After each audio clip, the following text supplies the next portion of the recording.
Back for another part 2 with Fitzy, our ultra runner. Did you say the Fitzy? The Fitzy, yeah. That's a pretty big statement. Becoming legendary. Oh, there's multiple Fitzys, so the Fitzy. Like to claim the Fitzy is quite a large deal. I'm not even angry with that. The Imposter Fitzy looks like he's like, I'm not ready to be the Fitzy. He's feeling uncomfortable with the Fitzy at the moment. Right. So we'd covered a few things in the last episode. Yeah, we wrapped up at Been in Disneyland doing some major runs. Yeah, he hung out. He found with the Lord of the Rings. No, not Lord. Is it Lord of the Rings? What's that movie? Yeah, he's Lord of the Rings. And the Hobbit and stuff. Yeah, he's hung out with the Hobbits. He's pretty much the hero as far as I'm concerned. Yeah. I feel like we've had opposite experiences too, because I went to Hobbiton and I've never seen the movies. So I'm like, what the hell is this like 3/4 size place? It was very weird. How good is Hobbiton though? It was very cool, where's but it was Hobbiton? out of Disneyland? context. New Zealand, yeah. Oh, really? Yeah. Oh, well, yeah, that's where they shot it, isn't it? Yeah. Ah, makes sense. Yeah. Story checks Yeah, out. and It's the farm amazing. where they did it, they've kept it as a tourism thing. It's actually the Genius. I'm pretty sure the most visited thing in New Zealand now, which considering what is in New Zealand, that's surprising. But yeah, That would be the stuff that most people know about, though. most people, just not me. Yeah.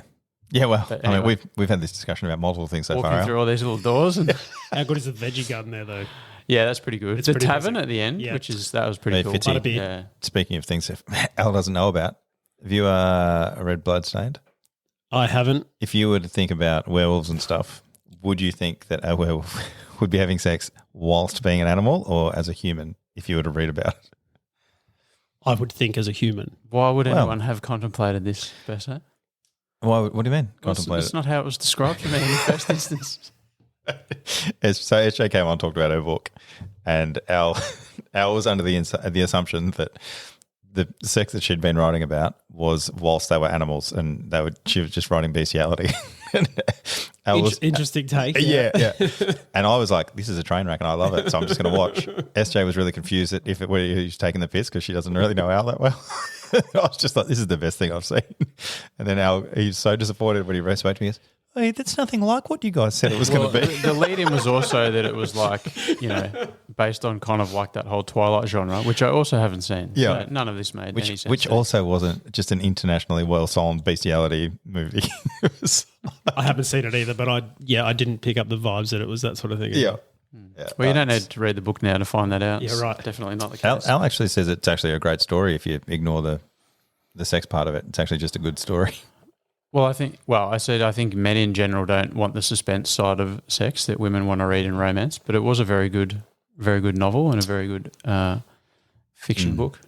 Probably not the three best blokes to be talking about this book, considering Al's the only one that's read it and SJ's not here to defend herself. And we're talking about ultra running today.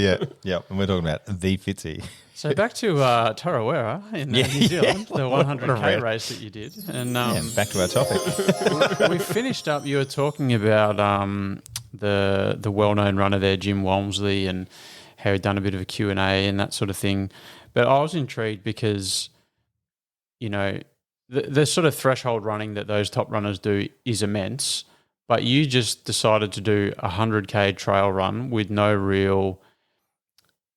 Not preparation, but not really even like thinking of how much of a step up that was going to be. So Judging by his face, I think you were right. Yeah, There's okay. With no real preparation. And it seemed like it hadn't even really sunk in what you turned up to do. So, Jim did it in whatever 7 hours 20 minutes, but he knew what he was there for. What did you experience? And from a marathon, like how big a step up was it? Yeah, I don't think you're right. I wasn't ready for what came next. How long after your marathon was it?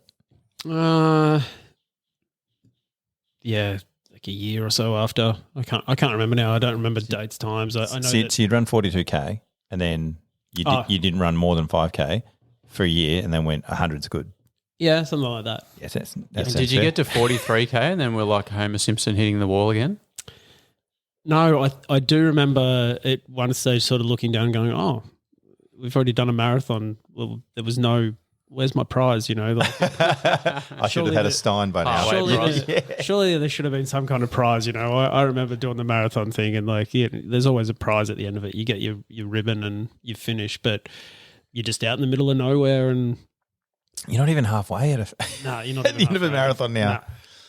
No, and it's one of those things. I think every time you do it, it crosses your head that I think all you do is go, it's this time in the morning, and I've already run a marathon this morning. That's pretty good for a day, and that's sort of how you look at it. But you've still got a long way to go. So yeah. So do you have your watch on? Like, because we've got Garmin's. Are you looking at your watch and the distance and stuff on there, or is that bad? It can be. I think the early days, the watches have got so much better, so they're so much more accurate now, and they give you a pretty good rundown of where you're at. In the early days, it's not that long ago, but it is that long ago from the technology. So I had my watch. The watches now they'll last the whole distance. In some of the first iterations, first sort of runs that we did at that distance, my watch wouldn't make that sort of time. Actually, it did. The first one that I did, it had gone into power saving mode for like the last few Ks. So it sort of does this thing where it doesn't quite give you as accurate data for the last part of it. But they sort of only had the 14, 15 hours that they'd last for. What was that, like the Phoenix 1 or something? Or can't remember what it was, to be honest. But yeah, because the watch is amazing now. Yeah, and I mean, on a trail run like that would be quite undulating. So did you get through the marathon part like pretty what you would expected, and then was there a point where it's like, at what point do you hear David Goggins yelling at you? Like what's the moment where you're just in a world of hurt? Do you know who David Goggins is? I know who he is. I don't really know much about David Goggins other than he's okay. So now you know how it feels when we talk to you, Al. He's not a. I know that I've heard people talk about him in the trail space. Probably. So who's going to carry the boats means nothing to you. No idea. You don't know me, son. Yeah. I know he's probably done buds training. He's probably like a big deal in a lot of people's heads, and I've heard about him, but I don't really know. Yeah, possibly schizophrenic. I'm not too sure. But like he essentially everything he does, he just has this alter ego where he screams at himself, and that's kind of his thing. But I can kind of relate. But he's done some, like he did the Badwater race, I think was his first one, and he just turned up with a box of crackers and like a jug of water. And but he did it, but he just like it destroyed poor preparation. him. Yeah, that's a pretty brutal run. Yeah, the Badwater. It's very hot, so they have it in. I can't think of the name of it, but it's all sort of like Snake Valley and stuff like this, Death Valley, very hot area of Arizona where they run, and that would be a bad way to do it. And I know that like people go to that race with like they have full on teams that are with them to get them through it, and it's quite a tough one. Mm.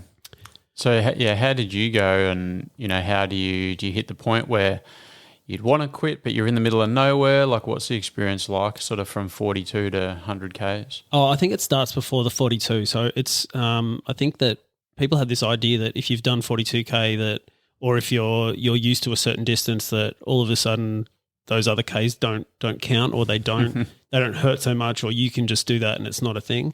Like once you've done 40K, the rest of them they would just blend into each other. Yeah, no.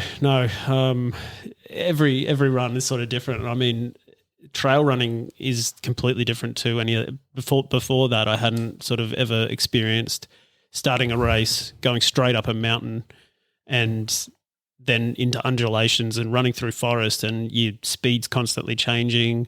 There's times where you're walking and you sort of, this is my first 100K and I'm walking in the first sort of 5K going, why am I walking? What are you people, get out of my way, what's going on? And not realizing. Oh, so other people were walking and you were just like, you chumps. Yeah. You run 100K. Yeah, what are you doing? Like, and so I went in with this, again, sort of I just didn't know. I didn't know what to expect and thought that I'd just be able to run this whole time and, I'd be fine. And it wasn't that steep a hill. So I was like, I can run this thing. I'll be fine.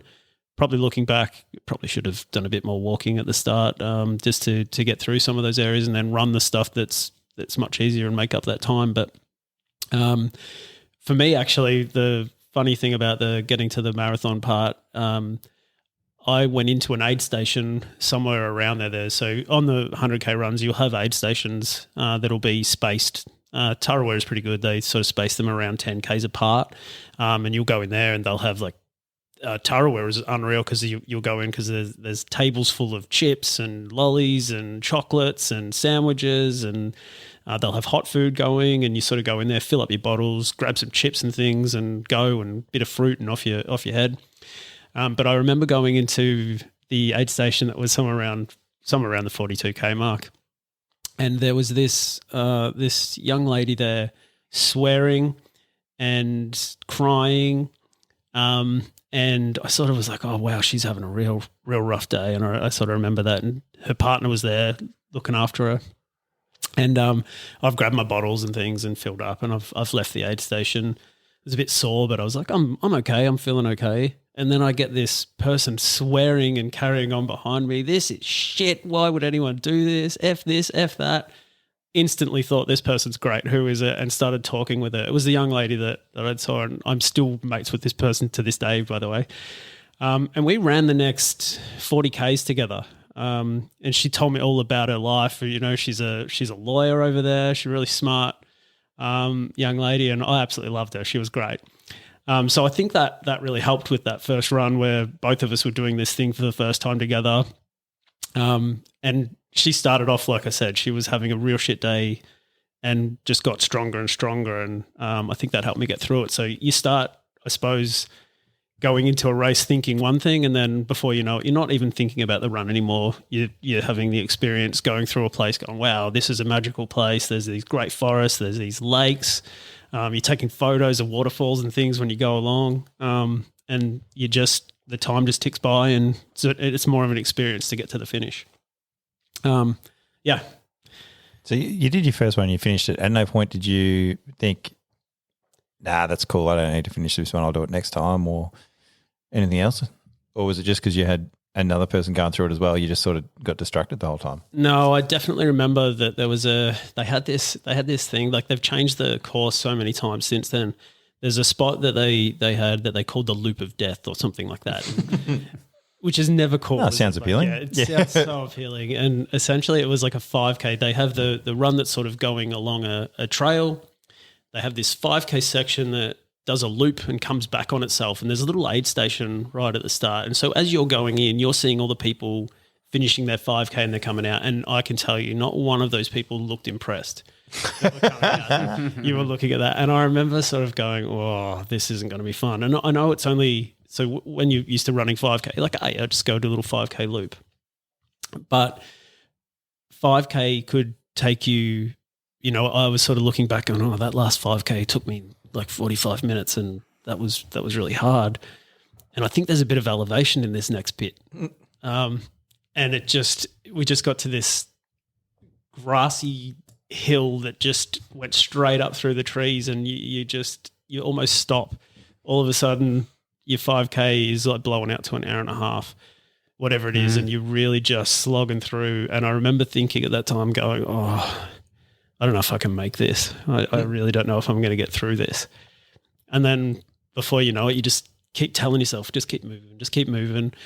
And just keep swimming. Pretty much, you know. And at the time, it sort of takes so long. Everything feels like you're going nowhere. And before you know it, though, like you get onto another spot or something else starts to annoy you, and you forget about whatever it is, and you're running again. Or, I don't know. I don't know how to explain it really, but you get through those things if you just keep telling yourself to move forward. And before I knew it, I was back out that 5K section, and then there's something gratifying about looking at all the people coming in, knowing that they're going to do the 5K section that you're doing. And so I probably wasn't not dead last. Yeah. I wasn't dead last. And I remember thinking, I remember those people didn't have a good look on their face.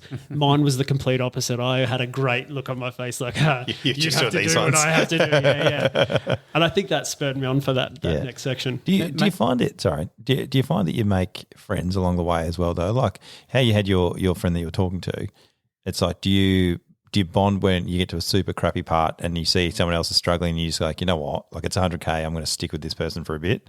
Yeah, I think sometimes just a little bit of encouragement can lead to that, where you might be feeling crappy as well, and you might get to a person that's, a lot of the time the congregating area is at the bottom of a hill. So, you know, you'll get to something where you've been running along, and then you'll get to a really steep section, and, you know, there's no point in trying to run that because all you're going to do is just, you know, kill yourself for later. So you might just start walking with that person, and sometimes you just feed off their energy or something as well. So it might just be a bit of a chat with them, and they might talk about other races that they've done or how they're feeling or whatever it is. And sometimes that will be just enough to get you both going again. Maybe when you get to the top of the hill, and before you know it, you might run like 5K or something with them. And it's helpful, definitely helpful. It's funny because I never would have looked at like an endurance running event as a place where people would actually hang out and start chatting. Like I get that with the rides because you're in like a peloton or whatever it is where you're literally all feeding off each other for wind resistance and stuff. But like as an actual run, it seems a very solo sport. But obviously there's through that shared hardship like you bump into people and you can make lifelong friends because you both tried to climb some mountain together at the 57 kilometre point. But it's I just never would have thought that it was going to be that much of a sort of social aspect. Well, from that particular race, I went back to Tarawera the year after and signed up for the 100-mile race that they had, which was the first year. The year later, because another 60K is nothing. Like it's just the same as the first 100. So stupid, you forget how much that 100K, how much that hurt. So why wouldn't I just go and do 160? So is that the next event you did? You did 100K and then you signed up for the Tarawera 160. Well, I did Tarawera 100, then I did Surf Coast Century later in the year in Australia. So just down at Anglesey it starts, and both of which sucked. So which one was one was worth out of the coastal and the? Which was worse? Yeah. Because the first one was 100, you didn't know what you were getting into. The second one, you knew what you were getting into, but it's a different location. I don't think there was no worse. They're both amazing places to run, and I think you said it before when you talked about when you go for a run in an interesting place. I think that's probably the best thing about trail running. There will be sections where you just off life, like you're hating everything about it. You're questioning your life decisions. Why did I do this? I'm going to have a bath for my toaster later. It's going to be all better. Yeah. And sometimes you have to, like, oh man, I can't wait to get to a nice hot shower and whatever it is. But I think sometimes you've just got to stop, have a look around, or not really stop, but keep walking and have a look around and just realize like how lucky you are to be in the area that you are and seeing what you're seeing at that time.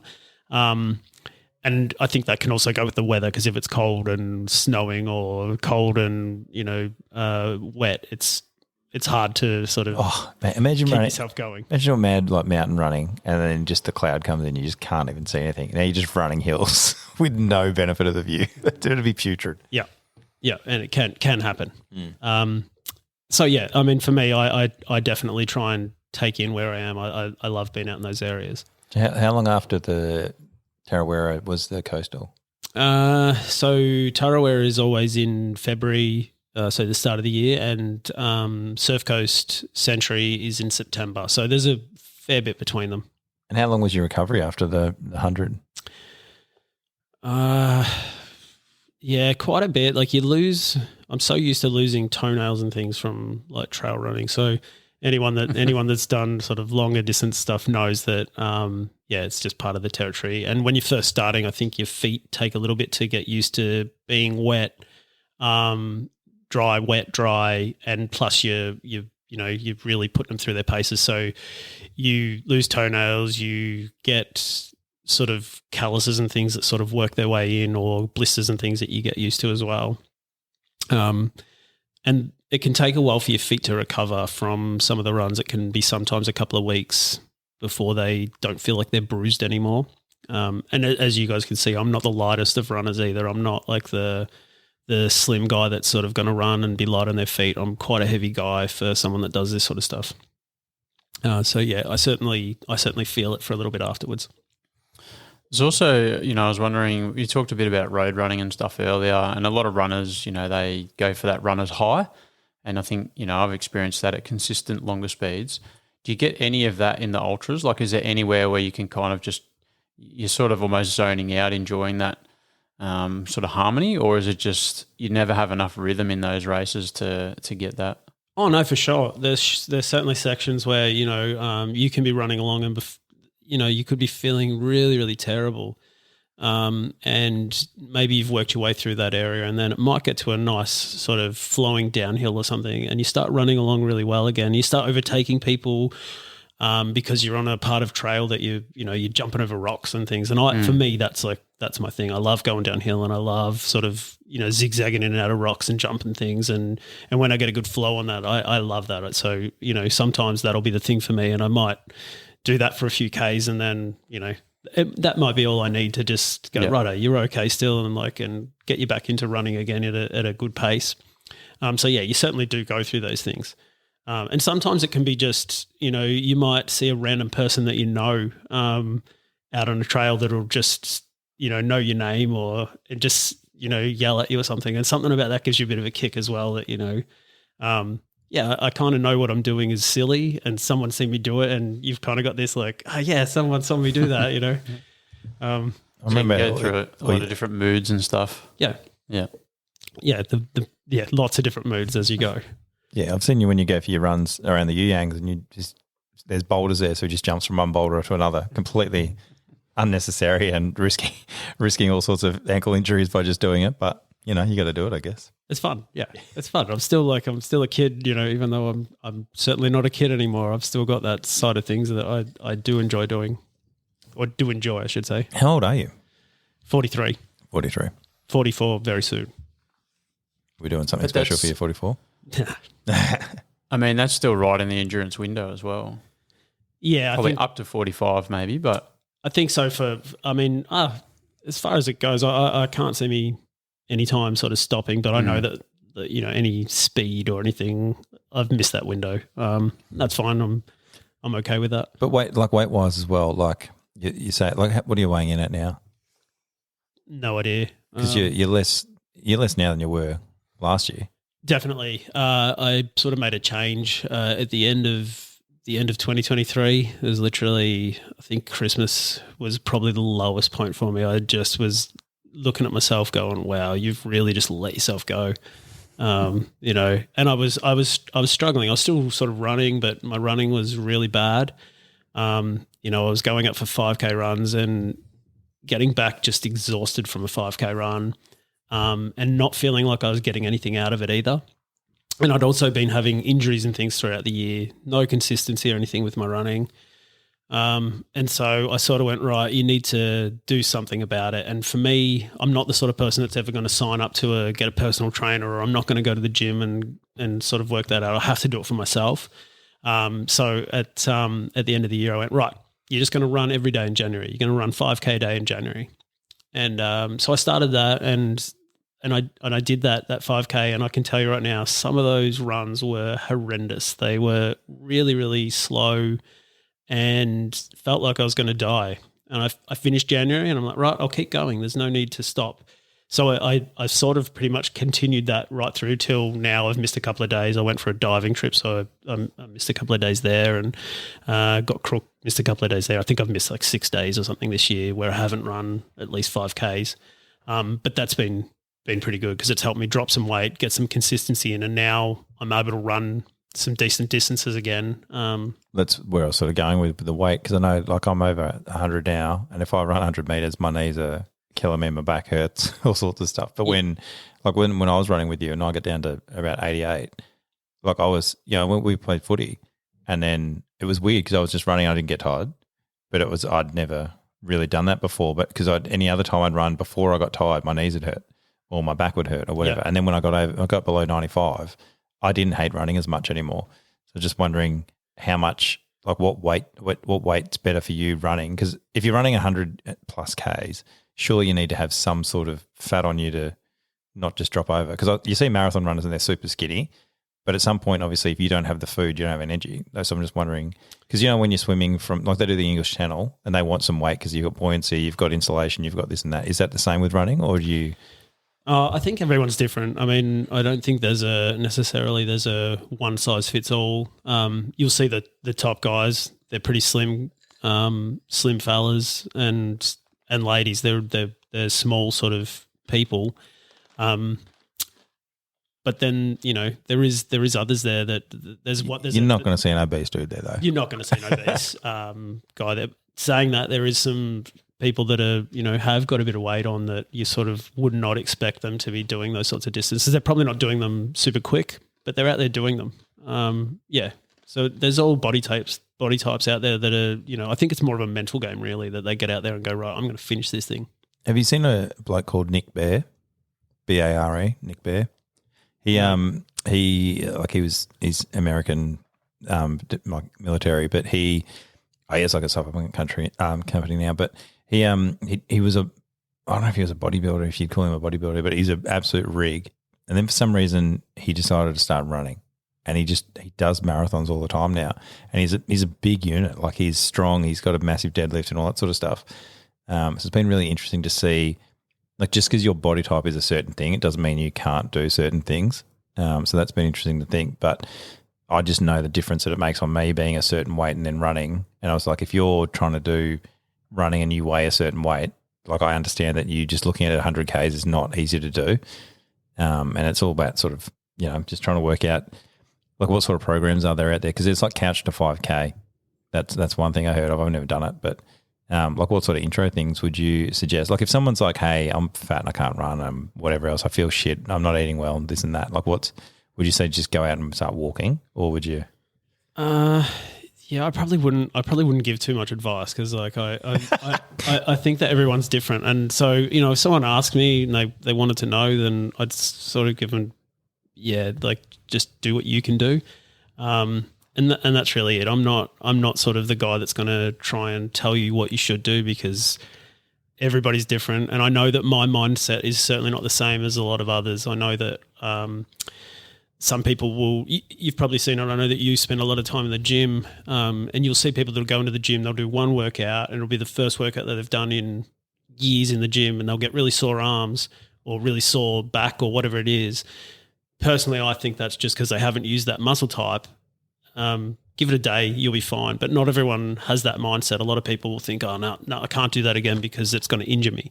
And I think that's pretty much the same with running. If you just keep doing it, you will get better. But at the same time, you can't push people to do those things, because they're not always going to listen to that anyway. So I think it's sort of counterintuitive telling people what they should do.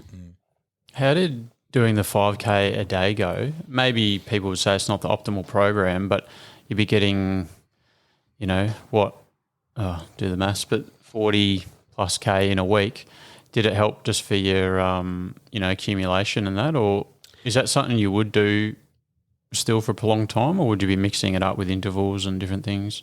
No, I pretty much, for that one, I just decided I'd do it and let my body tell me what it was going to do and what it wasn't. I wasn't sort of going out to say I had to go out and run fast, or I had to go and set a certain time.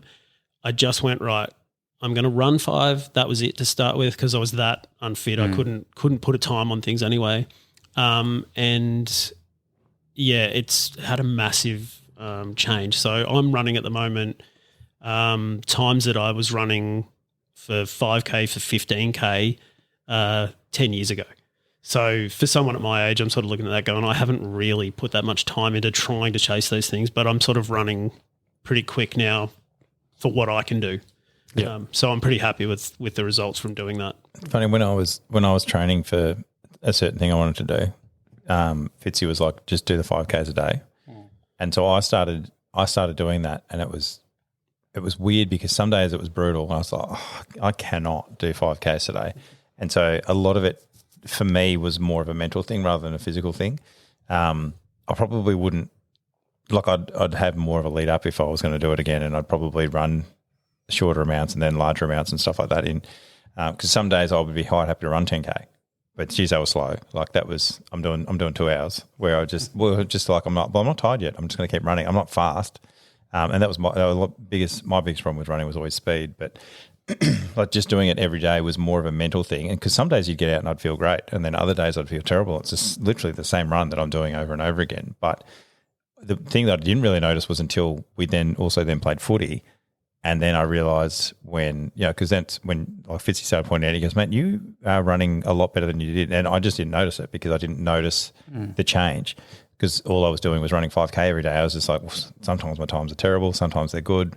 And then when I ran footy and you'd run like 15K plus, like as a ruckman, I was like, well, actually I feel okay. But it was one of those weird things that I didn't really notice a change, because I didn't feel, a lot of the time I didn't feel better even though I was running 5K a day, because I was tired. I didn't want to do it, whatever else it is. So it's an interesting thing that the mindset is probably more of my thing rather than an actual training thing. But like if you just went out and walked 5K, if you're like, I can't do it today, but like mentally, if you continue You're to keep still getting something the like that, kilometres, under you as well. yeah.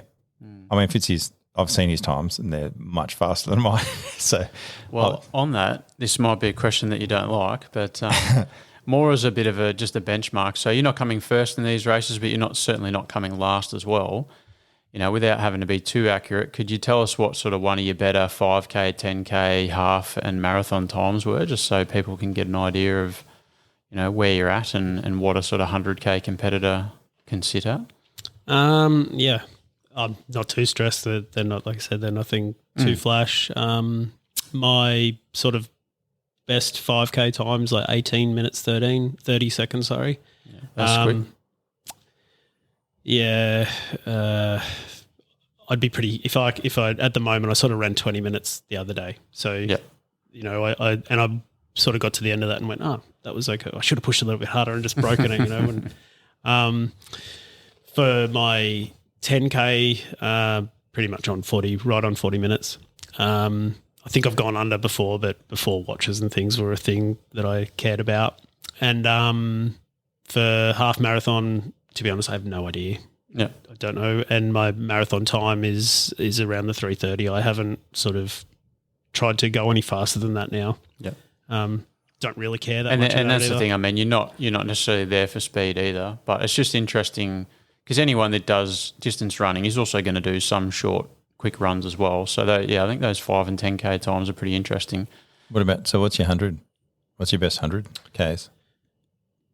Surf Coast Century at 13 hours.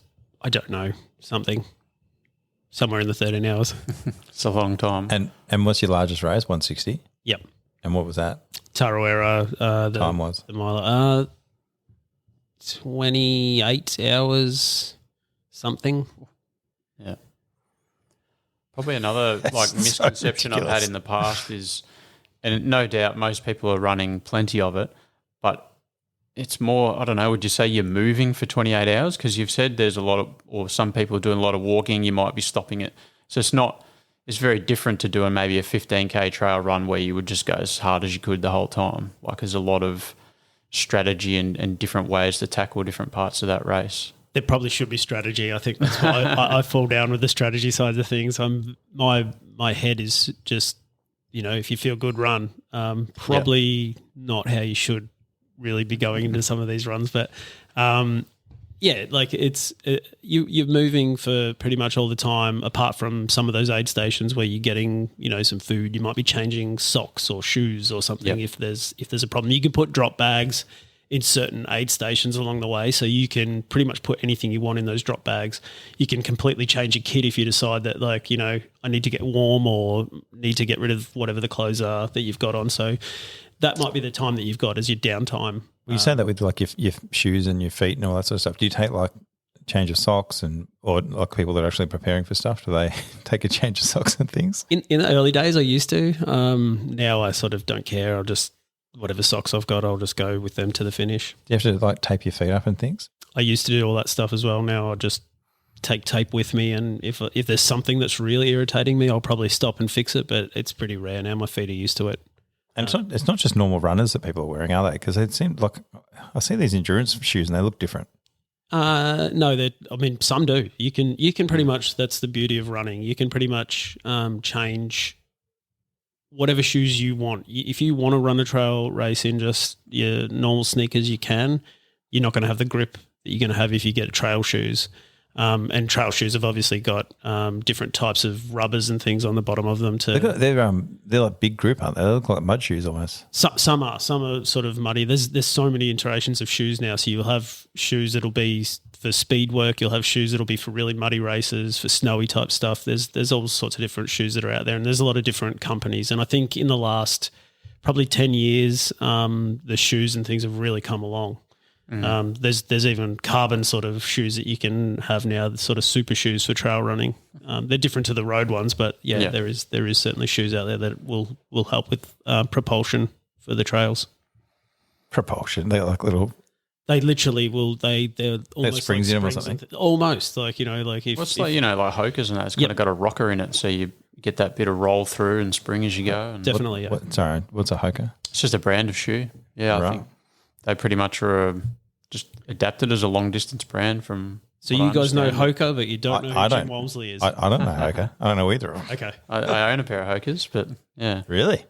Jim Walmsley is the ultimate Hoka athlete. okay. Yeah. Yeah, right.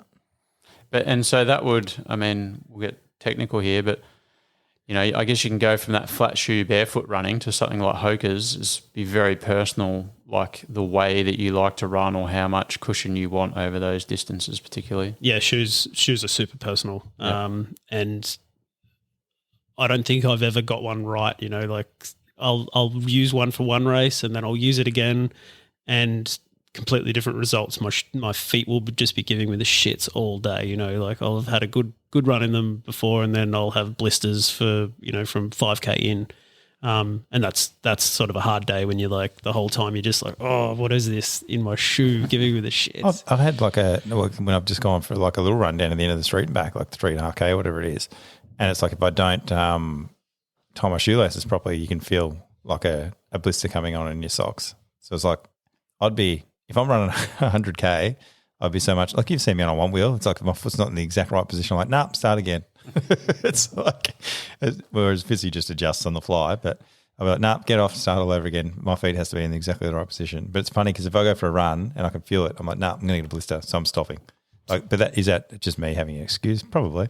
It's probably a good way to be, though. I think if you're going to run 100K and your feet are starting to have problems, I think it's a good mindset to go, well, I better fix it now because that'll turn into a real problem later on. Some people just sort of just keep running, but yeah, for me, I might as well stop and fix it. Is there like water, like are you doing water crossings and that sort of stuff as well? Yeah. Do you? Because we, the boys, when they did their Spartan, there was like a river right at the start that they made you run through, and they went, you know what? It's 21K. We're just going to wait it and take our shoes and socks off. So they just got over and they dried their feet and then ran, and that was the only water that was there. So they never had an issue with it. So, but everybody else that did it and then just ran straight through, like they all had blisters. Like 5Ks in, you know, their feet are starting to tear up and do all sorts of stuff because they didn't bother obviously doing the dry stuff. But do they have like, are you paying like $50 for a pair of socks? You know, like how there's like the silver ones and you can bamboo and all that sort of stuff. Like, can. is there special socks you can get and stuff? You can. I've been on the Steigen bandwagon for. What's a Steigen? It's a type of sock. Right. I don't know where they're from or anything like that, but I know that their thing is no blisters. Really? I'm looking into that. Guaranteed. That's a huge statement. I'm looking into that. Do you know how to spell it? STEIGN, something like that. Probably got that completely wrong now. No, that's right. Type in code Fitzy for 20% off. We'll get you. Al's going to have Hoka. I swear by Steigen socks. Really? Yeah. Or is this just you saying it? No, I love them. What's unique about them?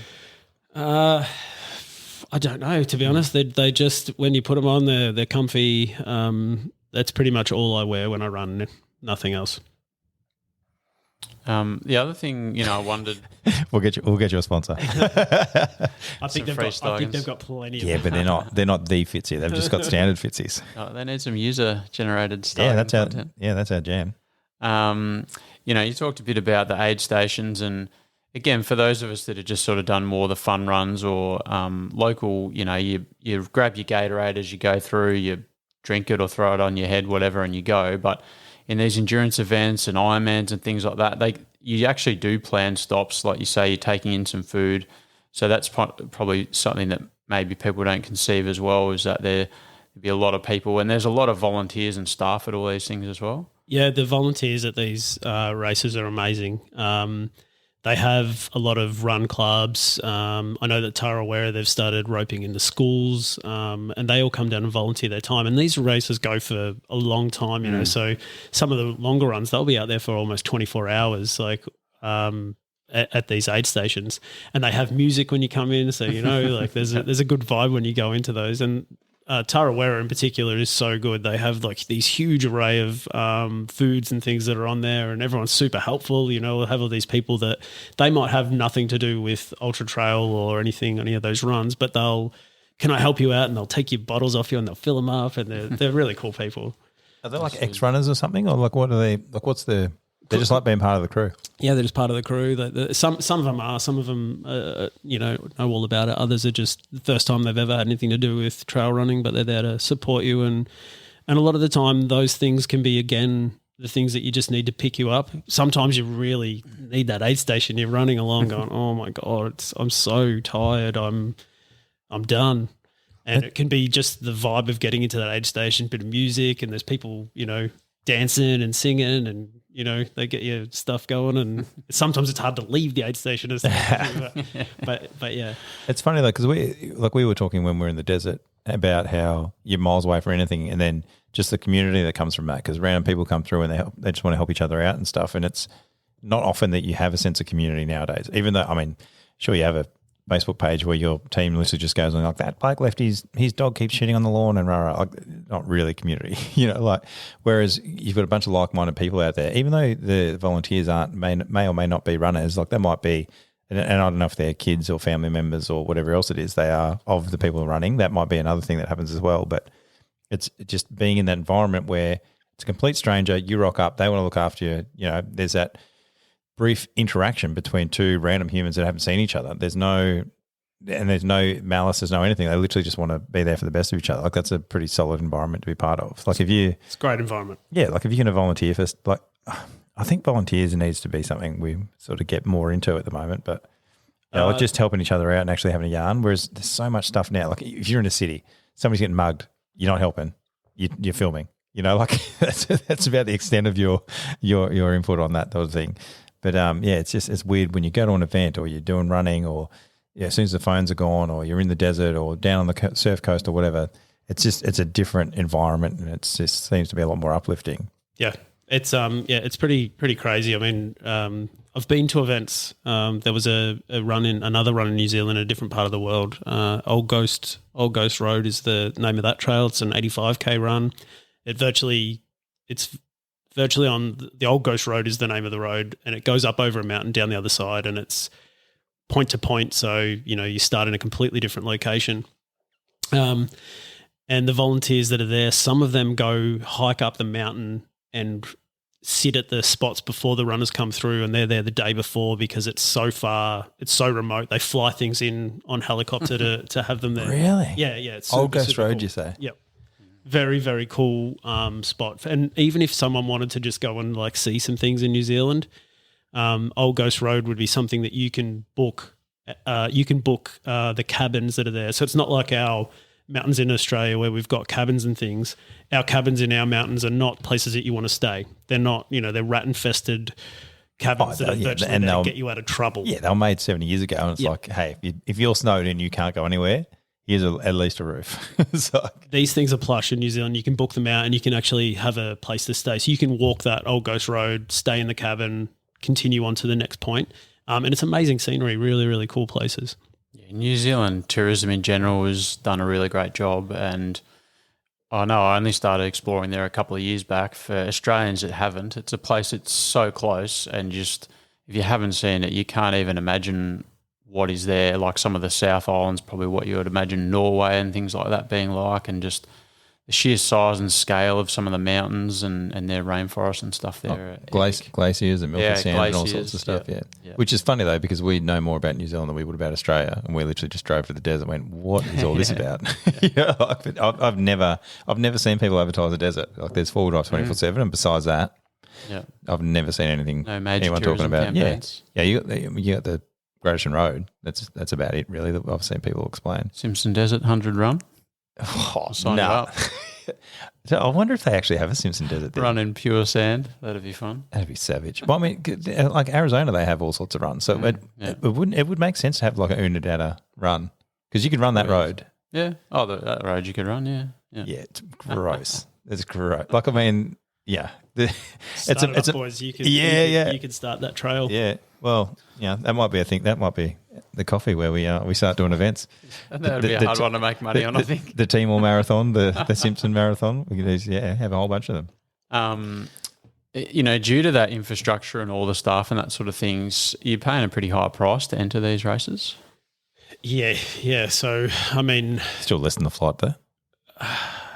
Probably not. Oh, wow. No, it's expensive. Really? So it's one of the things that you've got to look at and sort of, again, remember how lucky you are to be able to do these things. So for me to be able to do an solid ultra caveat, race, they're expensive, aren't they? they're expensive. Yeah, it's expensive. And if you're doing destination races, it's expensive. So you're looking at for a 100-mile race, if you sign up for that, I think it's about $1,000, probably a bit more to sign up for the thing.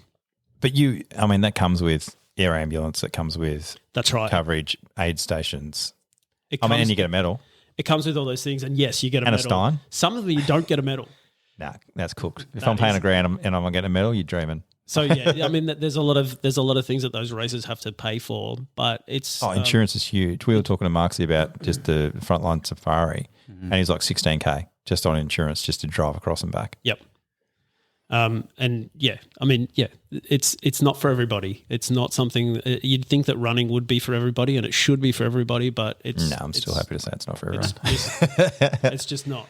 The one thing I wonder with that is, like we were saying before, it's you're paying for an experience. Like you can pay, like if you look at how much, and I mean I don't want to throw myself under the bus too much here, but if you look at how much I spend on KFC a year versus what you're getting out of traveling somewhere and doing whatever, and the experience, like if I have a large original crunch twister combo tomorrow, by the day afterwards I don't care. Whereas. And over the course of the year, I think I spent about $9,000. I think I worked it out to be on KFC. Yeah.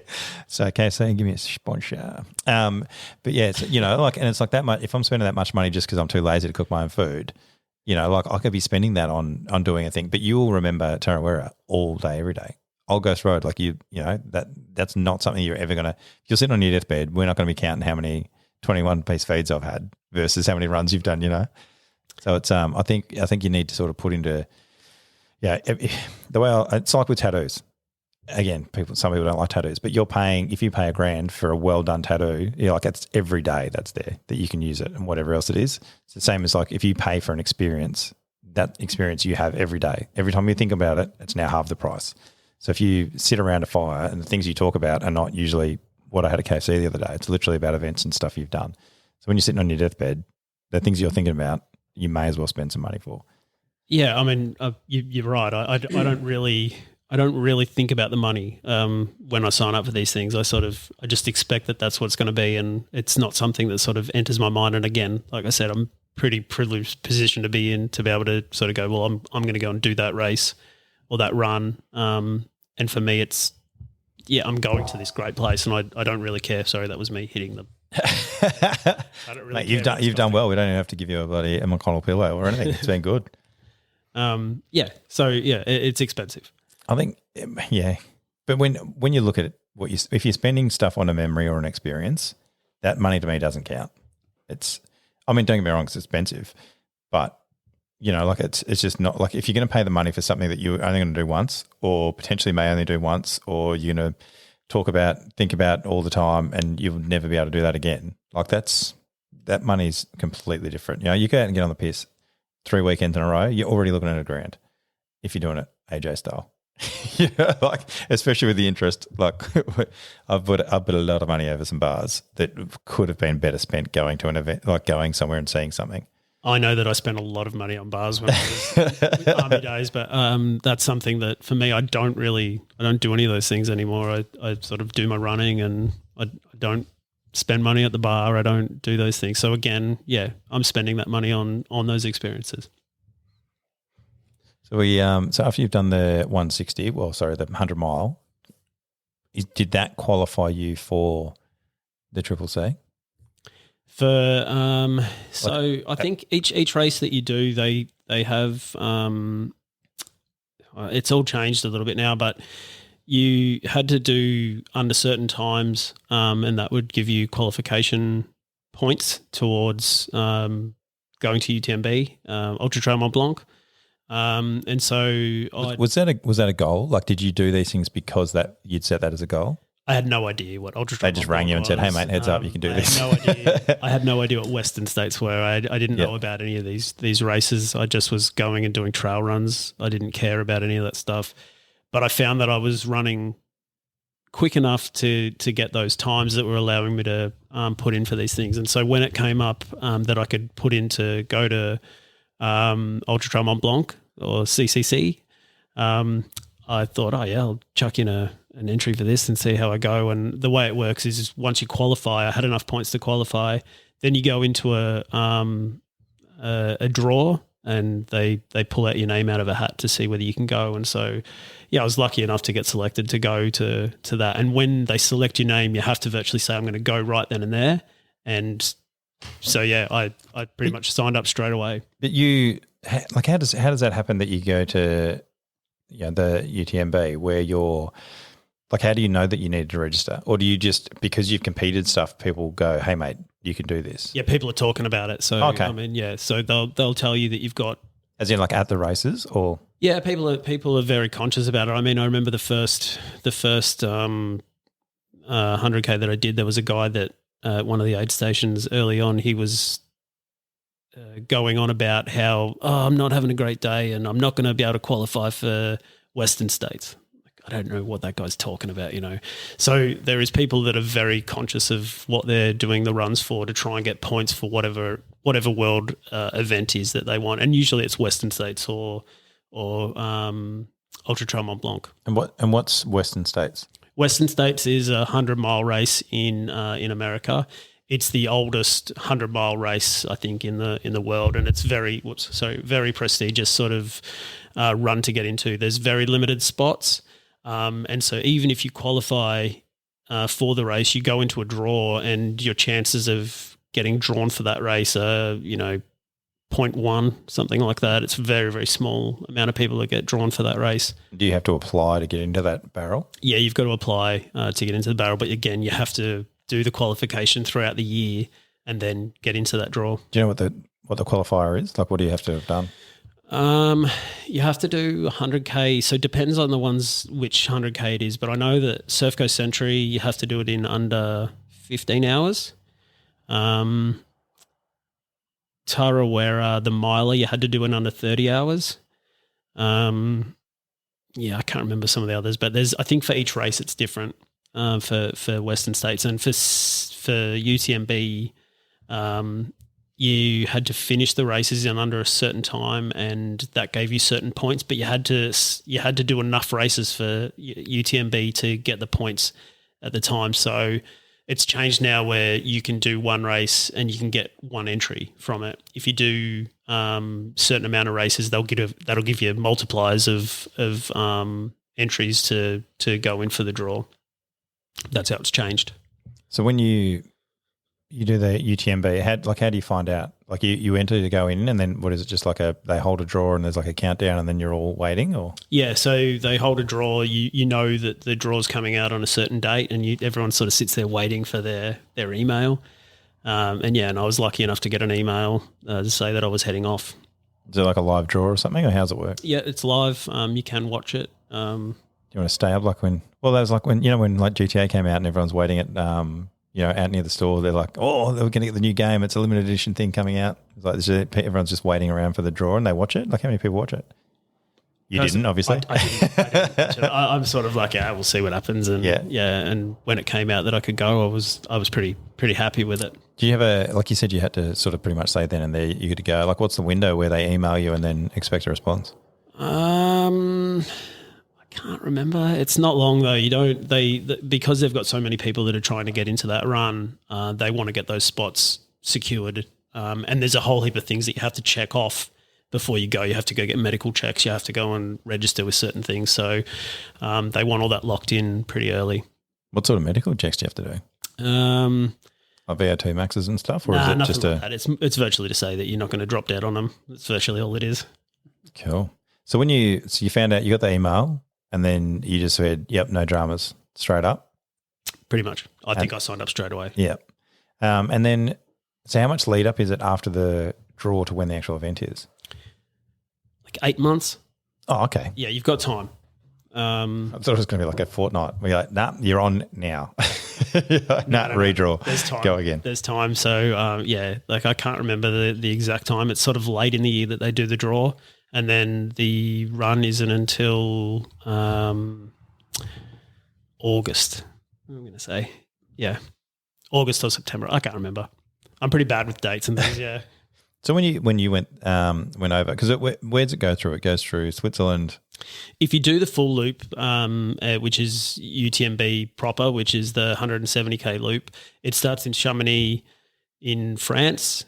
So there's a little sort of corner that has France, Italy, and Switzerland sort of all intersecting, and it's all around Mont Blanc, so the biggest mountain in Europe. And in that area. So if you do the full one, it's 170 Ks and it goes from Chamonix and it does a loop around the Mont Blanc Trail and then back to Chamonix at the finish. And it's super. So what's the Triple C stand for? Is it 3 towns? It's 3 towns that you Let's start with C. Cormier, which is in Italy.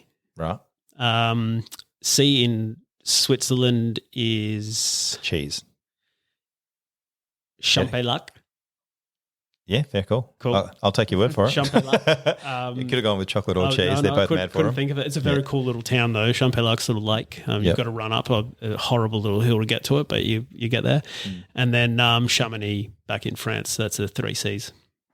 So, and how much is it to get into that? Don't know. I'm not the one that pays the bills. You just signed. You just gave him a check and said, "You take out what you need." I am not the master of. This is my home loan redraw. You just take what you need. I'm all in it. So you went with your old man. Yep, Dad came with me, which was super super cool actually. I'd already travelled once with Dad before. We went in 2006 to watch the Tour de France, which was like really cool, and then getting to go back to Europe again with him was like really really special. And knowing that he was like, he gets really into being a supporter and stuff as well. He's the coolest, my dad. Yeah, so he'd be one of those volunteers up on the mountain in Old Ghost Road. He would, if you give him a chance. Like he got right into it. You know, he was checking out the guidebook and he knew who all the runners were, and like he was checking out exactly where it's going to go, and he knew where the hills were and where he was going to meet me and all the rest of it. What he didn't count on was that the roads were going to be super, super skinny and he was going to crash the car on the way trying to get to different places. So is it like as a husband or wife or whatever it is, or a supporter of a person who wants to do these sorts of running things, like what sort of stuff does the helper have to do? Like what was your old man doing? So he'd have to plot where you were going to be, what time you'd be there. Yeah, I mean, he doesn't have to do anything, obviously. but I mean, like if they're gonna help out with those things, they can be at those. There's certain aid stations that they can usually get into, and it might just be to help you change bottles. It might be help you to get some prearranged foods that you've got ready to go, all those sorts of things, and then get you back out on the road again and sort of get you ready, get you going, and tell you where you're going to meet them again. Because I think it's a goal as well. Like if I'm running and I know I'm meeting someone at the in 3 aid stations, I'm like, right, I'm not going to spend that much time at these 2 because I'm going to chill and have a bit of time over at that one. Yeah, huge thing to see someone that you know, and someone that actually gives a shit about you. Like you see all these people on the side of the road that are cheering you on, but they're just like, it's just another runner. Good on you, mate. Yeah. But when you get in there and, Dad's sitting there waiting for you and, has a bit of a joke or whatever it is. Or you get to pretend that you're not hurting. You're like, hey, no, I'm doing real well. I gave my dad my phone and said, can you run my Instagram for me and, put a couple of little bits and pieces out there while I'm running. Some of the best stuff on my Instagram is from Dad on that day where virtually he's filming himself. I was going to say that. You can see his shoes. Some of the greatest, yeah. He amazing tried. scenery. And he tried. Yeah. It's just to the back of his head or whatever. Yeah. It's just he's gone live whilst he's driving to the next place and he has a crash and you're like, well, that went viral. That's a win. He did manage to catch me coming into an aid station at about it was about 80K in. But at that stage in this particular race, you've ascended some mountains. You're pretty stuffed. And I came into this aid station and I was like, I don't know how I'm going to get to the finish of this thing. I had nothing left. And I just remember him like, you look like shit. I'm like, I feel like shit. Probably not what you're expecting from your person that's there. But he was kind of funny. So how much work did he have to do though with like passports and stuff? Because he's going through different countries. Like yours, I'm assuming that if you're on the track, it's all done. Is Europe not like that? Europe's Europe's not a thing. Yeah, but we're not part of the EU. I would have thought they would have. Once you're in there, there's no borders. No borders. Okay. You just cruise around. Yeah, right. Okay, that's cool. Yeah. Yeah, so nothing much like that. But to get to some of the aid stations, it's they're kind of off the beaten path a little bit. So I think for me, it's 100K. For him, it's more like 400K to get around. Yeah. You I think we spoke about it at the time, but didn't you do a bunch of running outside of that race as well because you just love the area? Oh, yeah. Is that before or afterwards? Pretty much afterwards. I was too scared to do anything beforehand. Yeah. Once I got there and realised how big all the mountains and stuff around there were, I was like, I'm saving everything. Everything I have to get through this thing. And then once I'd finished it, I stayed with Dad for another – we went through Italy. And I just kept finding mountains to go run after that. I was just obsessed by them after there. And then Dad left and I had another couple of weeks over there. And I pretty much drove around Switzerland just finding random mountains. I have no idea the names of the mountains, but you'd sort of go for a run along there and you'd find these lakes and little ski towns and things. And it was super cool. So, yeah.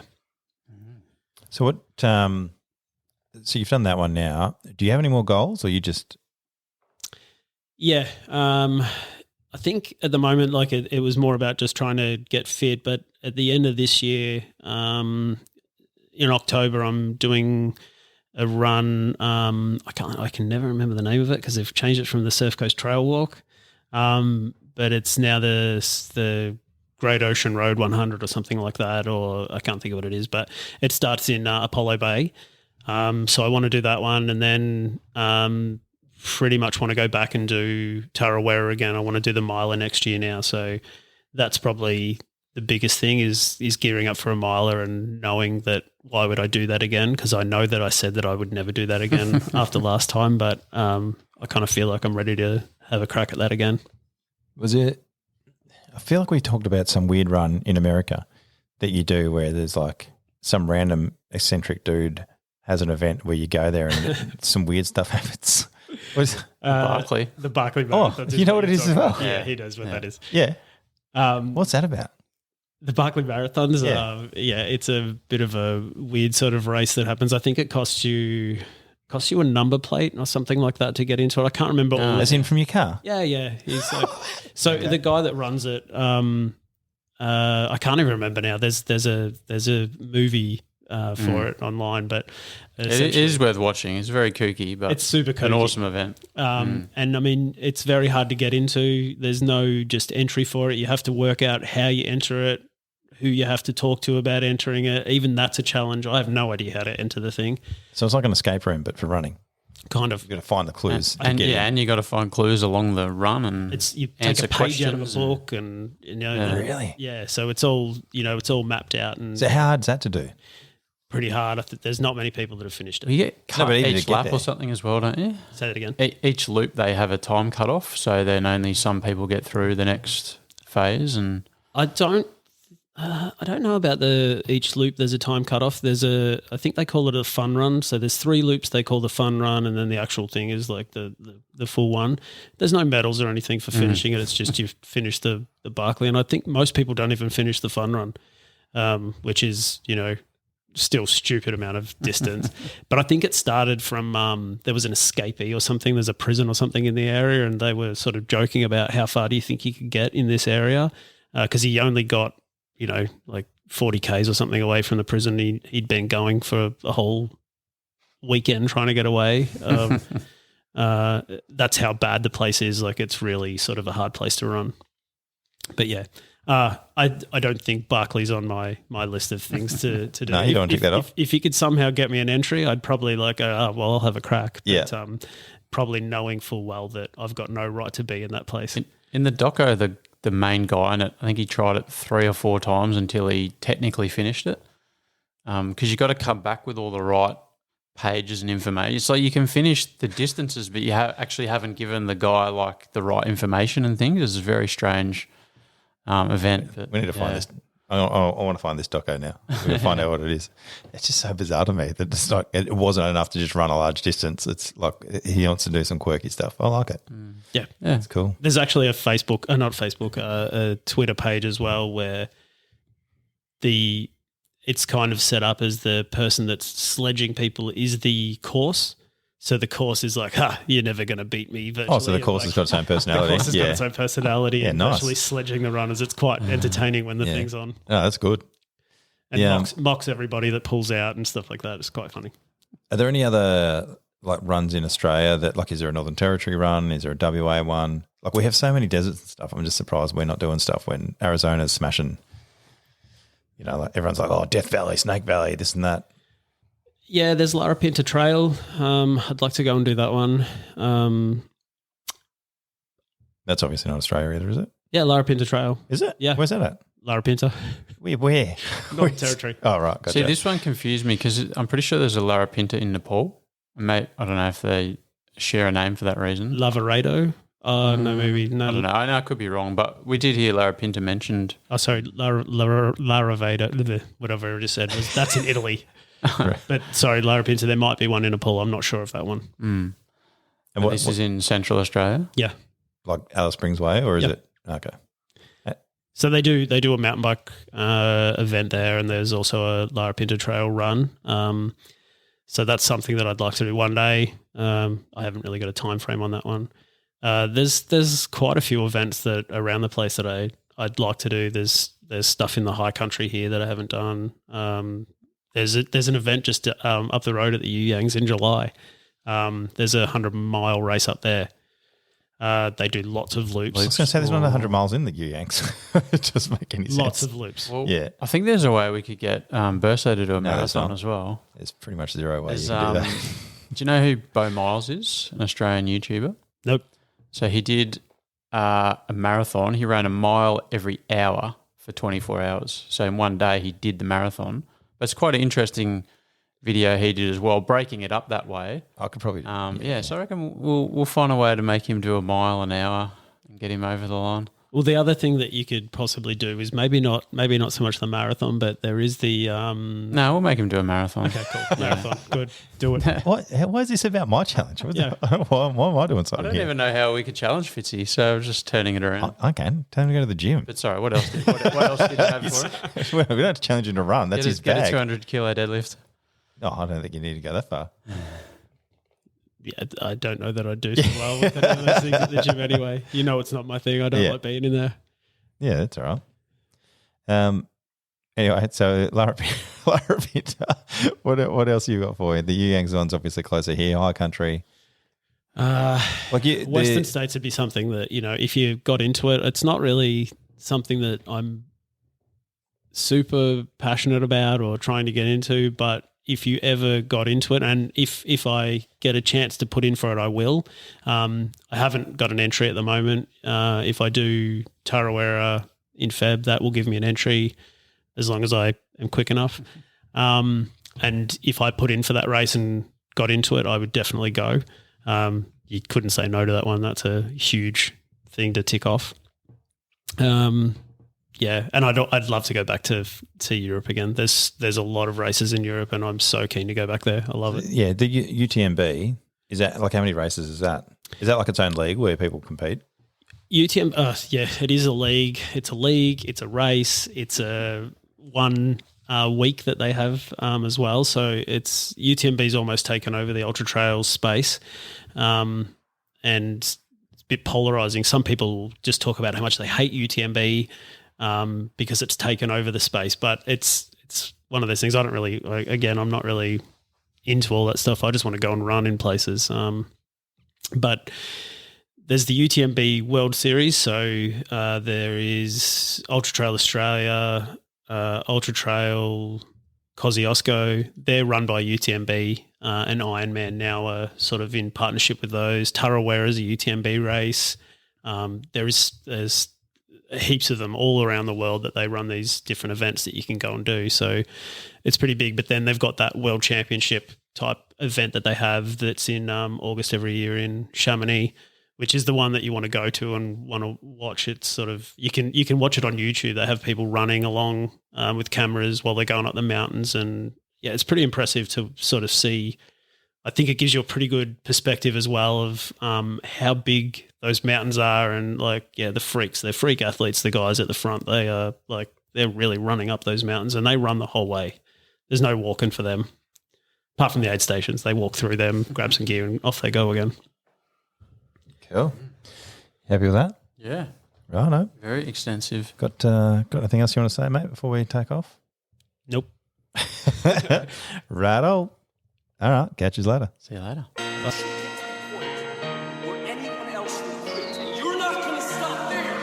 Just do it. What's the worst that's going to happen? Just do it. Simple.